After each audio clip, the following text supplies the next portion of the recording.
इसी बात को आज पूरे देश में कमल खिल रहा है।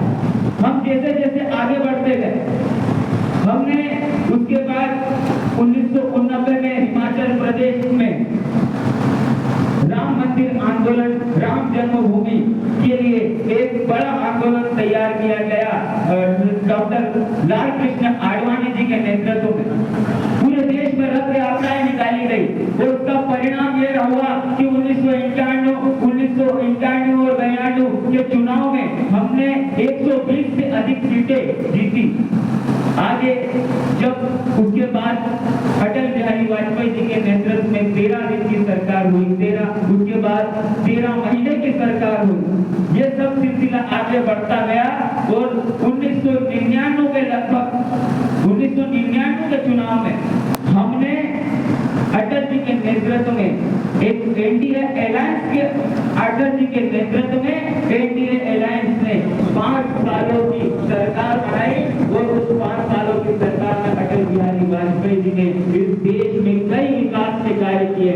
आज हम प्रधानमंत्री ग्राम सड़क योजना की बात करें या परमाणु उस पोखरण के परमाणु परीक्षण की बात करें या कारगिल के उस युद्ध जिसमें भारत ने विजय हासिल करी थी उसकी बात करें, ये सब हमने प्रधानमंत्री अटल बिहारी वाजपेयी जी के नेतृत्व में किया। उसके बाद जब 2004 के चुनाव आए, उसके बाद 2008 के चुनाव आए, हमें लगातार असफलता मिली।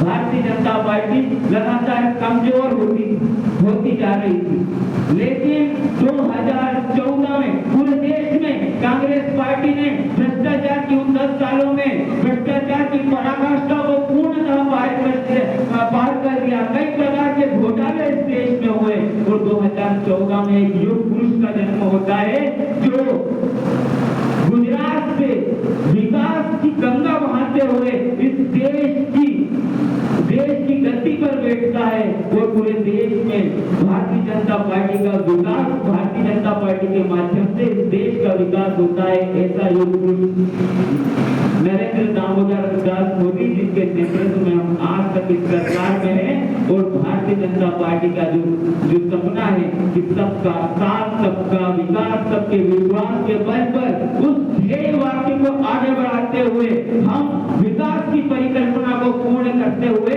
आज मजबूती से खड़े हैं। और प्रशिक्षण, ये जो प्रशिक्षण है केवल इसीलिए प्रशिक्षण नहीं है कि हम कार्यकर्ताओं को बुलाकर यहाँ पे कोई सभा कर सके। भारतीय जनता पार्टी अपने कार्यकर्ताओं को संस्कारवान बनाती है, उन्हें उनका बौद्धिक स्तर बढ़ाती है। उन भारतीय जनता पार्टी के सिद्धांत क्या है